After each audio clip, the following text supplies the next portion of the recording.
எனக்கு ஒரு ப்ராமிஸ் செய்யணும். நான் இனி என் முழு திறமையையும் வெளிக்காட்டுவேன் என்றும் எல்லாத்துலயும் பெஸ்ட கொடுப்பேன் அப்படின்னு ப்ராமிஸ் பண்ணலாம். ஹலோ மக்களே, welcome back to our channel. Bigg Boss season 9 இன்னைக்கான அன்சீன் ப்ரோமோ ஒன்று ரிலீஸ் பண்ணிருக்காங்க ஜியோ ஹாட்ஸ்டார் சைட்ல இருந்து.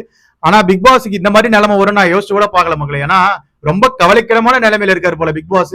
எல்லாருக்கிட்டும் சத்தியெல்லாம் வாங்குறாரு. இதுக்கப்புறம் நான் ஒழுங்கா கேம் ஆடுவேன்னு சொல்லி சத்தியம் பண்ணி சொல்லுங்கடா, ஏன்னா டிஆர்பி இங்க படுத்தே விட்டது ஐயா அப்படின்ற மாதிரி நம்ம பிக் பாஸ் அங்க கதறிட்டு இருக்கிறத பார்க்க முடிஞ்சுது. ஏன்னா இவனுக்கு யாரும் வந்து கேம் ஒழுங்கா விளையாடுற மாதிரி இல்ல. அவன் கத்தின்னு அச்சுன்னு தவிர டாஸ்க் வச்சா ஒன்னு இன்ட்ரெஸ்டா எடுத்துட்டு போக மாட்டேங்கிறானுங்க, ஒண்ணுமே ஒழுங்கா பண்ண மாட்டேங்கிறான்னு சொல்லிட்டு பிக் பாஸ் எல்லாருக்கும் சத்தியம் பண்ணுங்கடா, இதுக்கப்புறம் ஒழுங்கா கேம் ஆடுவேன், இதுக்கப்புறம் டாஸ்க்ல வந்து இன்ட்ரெஸ்டா விளையாடுவேன்னு சொல்லி சத்தியம் பண்ணி சொல்லுங்க அப்படின்னு சொல்லிட்டு அவங்களை வந்து சத்திய பிரமாணம் ஏற்க வைக்கிறாரு. அதுதான் இங்க நடக்குது மக்களே. அது என்னன்றத ஒன் பை ஒன்னா பாத்துலாம். அதுக்கு முன்னாடி சேனலுக்கு புதுசா சப்ஸ்கிரைப் பண்ணிக்கோங்க. ஒரு லைக் பண்ணிட்டு பாத்தீங்கன்னா சேனல் நிறைய பேருக்கு சஜஸ்ட் ஆகும். வாங்க வீடியோ உள்ள போயிடலாம். ஃபர்ஸ்ட் எத்தனை பிக் பாஸ் என்ன சொல்றாருன்னா, இந்த வாரத்துக்கான ரிவ்யூன்னு சொல்லி தான் ஆறவே மிக்கிறாரு. உங்களை ஜட்ஜ் பண்ண வேண்டியது உங்களோட மனசாட்சி மட்டும் தான் அப்படின்னு சொல்லியிருக்காப்ல.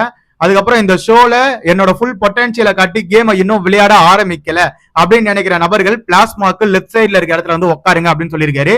அதாவது இதுல வந்து எல்லாருமே எழுந்து போனோம் தான் நான் நினைக்கிறேன்.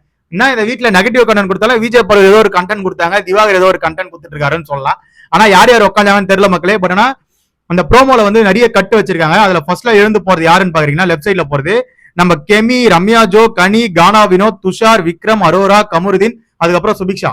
இவங்கெல்லாம் வந்து எழுந்து போற மாதிரி காமிச்சிருக்காங்க. பட் ஆனா அங்க யார் யாரெல்லாம் எழுந்து போனாங்கன்றது தெளிவா தெரியல. ஏன்னா ஒரு கட்டுலயும் ஒருத்தர் தனித்தனியா உட்காந்துருக்க மாதிரி இருக்கு. அது எந்த அளவுக்கு வந்து நம்ம சொல்றது கரெக்டா வரும்னு தெரியல. பொறுத்திருந்தா பார்க்கணும். லைவ் பார்த்துட்டு நான் அப்டேட் பண்றேன். நெக்ஸ்ட் என்ன விஷயம் சொல்லியிருக்காருன்னு பாத்தீங்கன்னா, இப்ப வந்து எல்லாரும் வந்து ஒரு ப்ராமிஸ் பண்ணோம், நான் என்னோட முழு திறமையும் காட்டி விளையாடுவேன் என்றும் டாஸ்க் ஆகட்டும் கருத்துக்களை முன்வைப்பதாகட்டும் எல்லாத்துலயும் பெஸ்ட கொடுப்பேன் அப்படின்னு சொல்லி ப்ராமிஸ் பண்ண சொல்லியிருக்காப்ல. எனக்கு ஒரு விஷயம் புரியல மக்களே. இதெல்லாம் பண்ணுவேன்னு சொல்லிட்டு வெளியே வந்து நீங்க உள்ள வந்தீங்க. அப்ப உள்ள வந்து நீங்க எதுவுமே பண்ணல. பிக் பாஸ் வந்து உங்ககிட்ட சத்தியம் கேட்கிற நிலைமைக்கு ஆளாக்கிட்டீங்களா அப்படின்ற மாதிரி தான் இருக்கு. ஏன்னா உள்ள வந்து பிக் பாஸ் ரொம்ப மன உளைச்சல் இருக்காரு போல. சத்தியம் பண்ணிட்டாவது இதுக்கப்புறம் ஒழுங்கா வந்து கேம் ஆடுங்கடா அப்படின்ற மாதிரி தான் இருக்கு. ஏன் சொல்றேன்னா மக்களே, எல்லா பிக் பாஸ் சீசனை விட இந்த பிக் பாஸ் சீசன் தான் டிஆர்பி படுத்தே விட்டதை ஏன்ற மாதிரி ரொம்ப கேவலமா போயிட்டு இருக்கு. அது மட்டும் இல்லாம விஜய் சேதுபதி சார் நான் ஹோஸ்டிங்கே வரல, நான் விட்டுருங்க, நான் ஓடிடுன்ற நிலைமைக்கு ஆளாயிட்டாரு போல.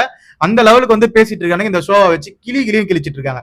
விஜய் சேதுபதியும் கூட சேர்த்து கிழிக்கிறாங்க. இவனுக்கு பண்ற தப்ப நம்ம விஜய் டிவில இருக்கவங்க யாரும் வந்து கேட்க சொல்லி எழுதி தர மாட்டேங்கிறாங்க. அதனால விஜய் சேதுபதியால கேட்கவும் முடியல. அதாவது அப்படி ரெட் கார்டு கொடுக்குற மாதிரி இருந்தா எல்லாருக்குமே ரெட் கார்டு கொடுக்க வேண்டியதா இருக்கும், எல்லோ கார்டு கொடுக்குறதா எல்லாருக்குமே எல்லோ கார்டு கொடுக்க வேண்டியதா இருக்கு இந்த வீட்டுல. அதனால யாரையும் வந்து பொதுவா வந்து மன்னிச்சு விட்டுறாங்க அப்படின்னு தான் பார்க்க முடியுது. அதனாலயே வந்து விஜய் சேதுபதிக்கு நிறைய கெட்ட பேர் வந்து வெளியே இருக்கு மக்களே. அதனாலதான் வந்து விஜய் சேதுபதி சார் நான் வரல ஹோஸ்டிங்னு சொல்லி ரொம்ப கதறிட்டு இருக்காராம். பிக் பாஸ் ஷோவும் டிஆர்பி ரொம்பவே டவுன் ஆயிடுச்சு. போன வாட்டியாவது ஒரு 5 இருந்தது, இப்போ வந்து 3ஓ 2ஓ தான் இருக்கு போல. டிஆர்பி அந்த லெவலுக்கு ஆளாயிடுச்சுன்னு தான் சொல்லலாம் பிக் பாஸ். நிறைய பிக் பாஸ் ஃபேன்ஸ் எல்லாம் வந்து எனக்கு பார்க்கவே பிடிக்க மாட்டேது, ஒரு மாதிரி இரிட்டேட் பண்றாங்க. அதாவது பிக் பாஸை திறந்தாலே ரொம்ப ஒரு மாதிரி கயாமயான்னு கத்தினே இருக்காங்களே தவிர வேற எதுவுமே இன்ட்ரெஸ்டிங்காவே இல்ல. இத்தனை சீசன் பார்த்திருக்கோம், இத்தனை சீசன் இந்த மாதிரி ஒரு ஒஸ்ட் சீசனா பார்த்ததே இல்லைன்னு சொல்லிட்டு பிக் பாஸோட ஃபேன்ஸ் எல்லாருமே கொந்தளிச்சிருக்கதையும் பார்க்க முடிஞ்சது மக்களே.